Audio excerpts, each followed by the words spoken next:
shown in the first and second service. And This one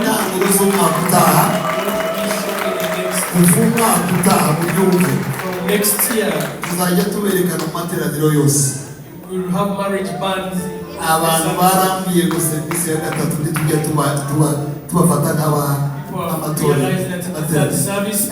So kubano ne murabimo kwa mbere bose na materaniro atatu tuberekana musakabiri ugiye gutegura ubukwe atarike. Wow, reka Elvis atari barabimenyereye baratubwira gahunda hanyuma ndababwira icyo dukora barangije. Nitwa Elvis, tukaba dufite ubukwe tariki 20 z'ukwa 12. Fiancé wanjye yitwa KADABAGIZI Bienvenue dufite ubukwe tariki 20 z'ukwa 12. Urusengero ni ngaha, reception ni dote ngaha kwisangana hano hepfo, juste ngaha hari tente iri hano mwana sana hepfo kwisangana sangano gabe. Hanyuma reception hari ya nyene urusengero ni ngaha. Mese turabatumiye kuza kwa mwizi mukomeye.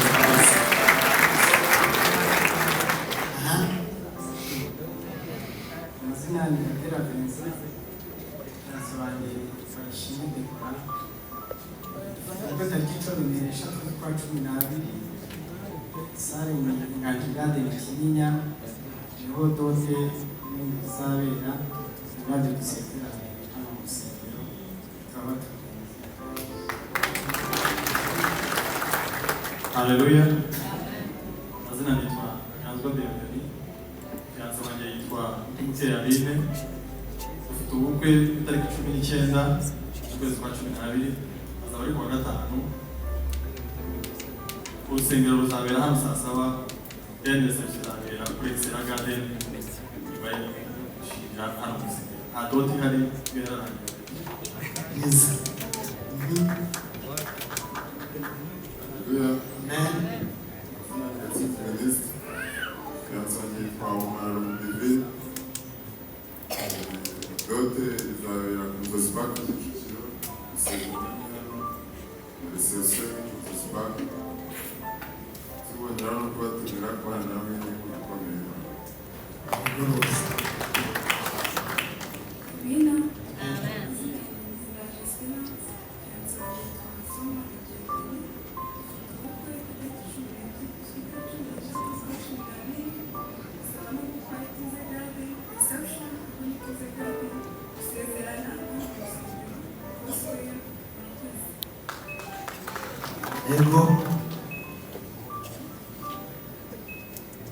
Shalom. Shalom. Imana cyane yasubanye kwa Yorani Ngabire. Ubukwe mu kwezi kwa 12 gusaba no gukwa bizabera atate izanye ya polisi gusezerana n'Imana hano hanyuma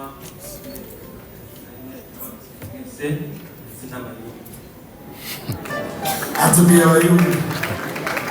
Reka tubarambure ibiganza. Stretch our hands towards them. Mana turagushima. Father, we thank you. Iyi ni imishinga myiza It's a great project. yo kubana Stepping together as one, no kugukorera hamwe. serving you. Wishigikire Support them, ubane nabo bayitegura be with them in their preparation. baheze ibyo bakeneye byose, Pay whatever they need. abantu, People, ibintu things, material, n'impano zikeneye. and other gifts needed. Turagushima yuko uri kumwe nabo. Thank you for being with Tugukomeye amashyi menshi tugushima. Ufite impamvu ituma tutabasezeranya abizemeye. There's a reason as to why any of these should not get married. Let us know. Reka dukomere Imana amashyi. Amatangazo yanjye ntabiri. Two announcements. Icya mbere ni uko dufite igiterane cy'imiryango. Have a family week. Dusanzwe tugikora mu kwezi kwa 12. We usually have in every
Vamos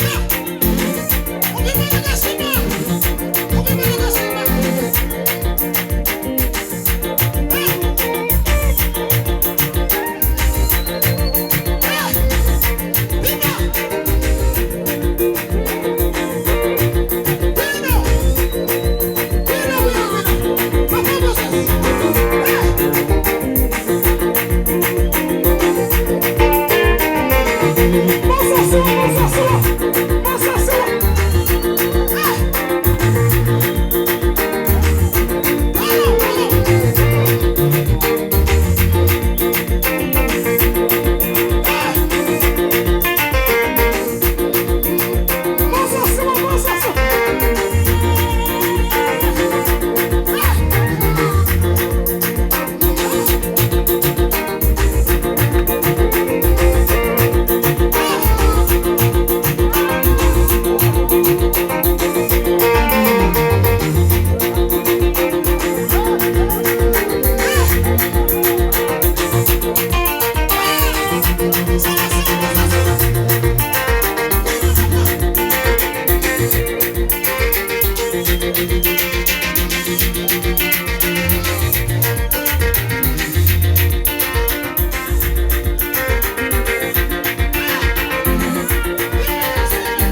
va mu nzira.